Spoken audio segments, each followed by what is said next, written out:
Hello friend, my self Akash Kumar as a trainee from Reminds. आज हम लोग पावर बीआई की एक और फंक्शनलिटी को सीखेंगे, how to combine multiple file from a folder in power BI, step by step guide. चलिए चलते हैं सबसे पहले अपने पावर बीआई डेस्कटॉप मोड पे। जैसे कि आप लोग देख पा रहे हैं, मेरा पावर बीआई डेस्कटॉप मोड है। अभी तक मैंने यहाँ पे कोई भी डेटा इंसर्ट नहीं किया है, तो सबसे पहले हम अपने गेट डेटा सेक्शन पे क्लिक करेंगे होम टैब में, एंड देन मोर पे क्लिक करेंगे, एंड देन फाइल ऑप्शन पे सिलेक्ट करेंगे, देन फोल्डर ऑप्शन पे सिलेक्ट करेंगे, एंड देन यहाँ पे कनेक्ट पे क्लिक करेंगे। अब हमें एक पॉपअप विंडो ओपन हो जाएगा जहाँ पे हम लोग को फोल्डर पाथ यहाँ पे मेंशन करना। तो सबसे पहले हम लोग ब्राउज कर लेते हैं।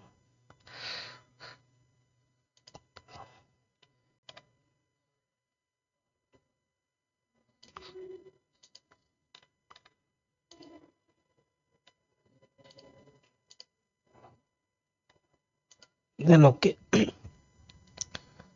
जैसे हम लोग यहाँ पे ब्राउज किया, हम लोग को यहाँ पे दिख रहा है कि मेरे पास तीन डेटा है, मतलब तीन फाइल है, फेब्रवरी का, जनवरी का और मार्च का। जैसे कि आप लोग यहाँ पे देख पा रहे हैं, मेरे पास एक कंबाइंड का ऑप्शन है, एक लोड का, एक ट्रांसफॉर्म डेटा का। तो मुझे इस तीनों फाइल को एक जगह पे कंबाइंड करके देन लोड करना। तो यहाँ पे जैसे ही हम लोग कंबाइंड ऑप्शन पे क्लिक करेंगे, यहाँ पे दो ऑप्शन दिखेगा, कंबाइंड एंड ट्रांसफॉर्म डेटा और combined and load. Combined and transform data पे क्लिक करेंगे तो पावर क्वेरी मोड पे ले जाएगा, और कंबाइंड एंड लोड पे क्लिक करेंगे तो पूरा प्रोसेस करने के बाद रिपोर्ट पेन पे ले जाएगा। कहाँ पे रखेगा, तो हम सबसे पहले कंबाइंड एंड ट्रांसफॉर्म डेटा पे क्लिक करेंगे। जैसे हम लोग ने यहाँ पे क्लिक किया, हम लोग को एक नया power BI sorry power query editor window open हो जाएगा। उससे पहले आप लोग को एक पॉपअप विंडो ओपन हुआ जहाँ पे हम लोग को फाइल सेलेक्ट करने का ऑप्शन रहता है। जैसे आप देख पा रहे हैं कि अभी मेरे पास ये जो डेटा है वो फरवरी का दिख रहा है। उसके बाद यहाँ पे मैं सेलेक्ट करता हूँ तो मुझे ये जनवरी का दिखेगा। जैसे ही मैं यहाँ पे ओके क्लिक करूंगा तो इसका ये मतलब नहीं कि मेरा केवल जनवरी का डेटा कंबाइंड करेगा। यहाँ पे लिखा हुआ है select the object to be extract from each file. यहाँ पे जितने भी फाइल यहाँ पे है, सबको एक जगह एक्सट्रैक्ट करके लेके आएगा। जो बस सिंपली हम यहाँ पे ओके पे क्लिक करेंगे।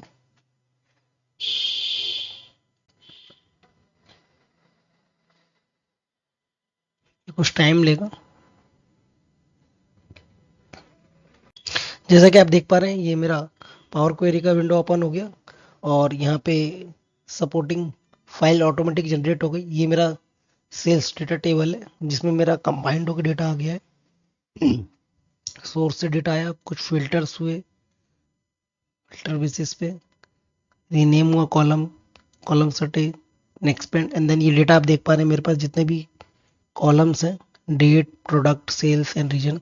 और यहाँ पे सोर्स टेबल है। सोर्स टेबल ये बताता है कि ये डेटा किस फाइल का है, ये डेटा किस फाइल का है। तो अभी मुझे फाइनल डेटा में मुझे ये डेटा नहीं चाहिए, तो सिंपली मैं इसको कॉलम को रिमूव कर दूंगा, और बस मैं अपने फाइल को क्लोज एंड अप्लाई करूंगा। क्लोज एंड अप्लाई करने से सबसे पहले मैं एक चीज़ और बताना चाहूँगा। जो भी आप लोग का ये फाइल था, यहाँ पे जनवरी का, फरवरी का, मार्च का, यहाँ पे आप हमेशा ध्यान रखना कि इसके जो कॉलम स्ट्रक्चर है वो हमेशा सेम होना चाहिए। अगर इसका कॉलम का जो डेटा टाइप है वो भी सेम होना, तीनों फाइल में सेम होना चाहिए। और जो शीट है, एक्सेल शीट के अंदर जो नीचे जो शीट नेम होता है, फाइल का जो शीट नेम होता है, वो सारे फाइल का सेम होना चाहिए। मतलब कह सकते हैं हम लोग मीटर डेटा सेम होना चाहिए। मैं भी दिखाऊंगा इसके अंदर हम लोग को क्या प्रॉब्लम आएगी। जैसे देखो, जैसे मैं अभी ओपन करके दिखाता हूँ। मैं एक फाइल ओपन करता हूँ। जैसे मेरे पास फरवरी का फाइल है, इसको मैंने ओपन किया।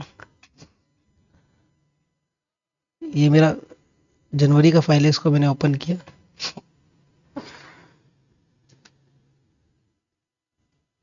जनवरी में मैंने कोई चेंजेस नहीं किया। अभी जनवरी में मेरा शीट का नंबर 1 है, कोई प्रॉब्लम नहीं।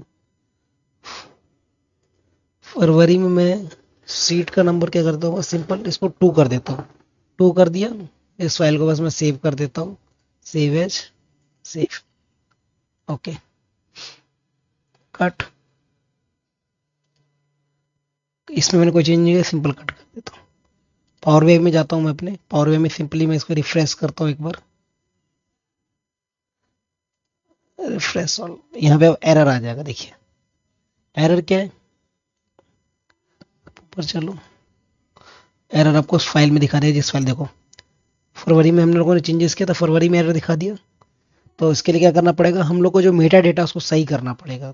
तो दोबारा हम लोग को फाइल ओपन करना पड़ेगा फरवरी का। उसका जो सीट नेम हम लोगों ने जो चेंज किया उसको सीट नेम को दोबारा 1 करना पड़ेगा। जैसे हम लोग 1 करेंगे फाइल को सेव करेंगे। ओके, अब हम केवल रिफ्रेश चलाएंगे अपना, मेरा डेटा ऑटोमेटिकली रिफ्रेश हो जाएगा। देखिए मेरा डेटा सही हो गया। अब हम इसको क्लोज एंड अप्लाई करते हैं। तो आप लोगों ने क्या देखा कि अगर हम लोग का मेटा डेटा में भी अगर कुछ भी चेंज आएगा तो हम लोग को यहाँ पे इशू जनरेट कर देगा, मतलब यहाँ पे एरर क्रिएट कर देगा, ये फाइल सही से अपलोड लोड नहीं हो पाएगा।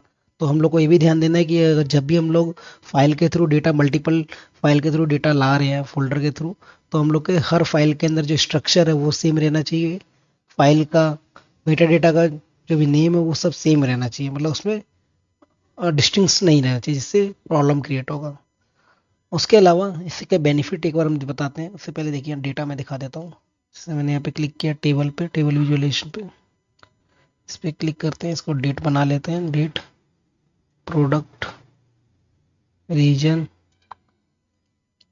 देखो अभी मेरे पास डेटा कितना दिख रहा है, जनवरी फरवरी मार्च का। अगर मुझे मान लो आफ्टर द इस महीने के बाद मेरा अप्रैल का, मतलब अप्रैल का डेटा आ गया, तो मुझे क्या करना पड़ेगा, सिंपली मैं एक फाइल अपना इस फोल्डर पे पेस्ट कर दूंगा।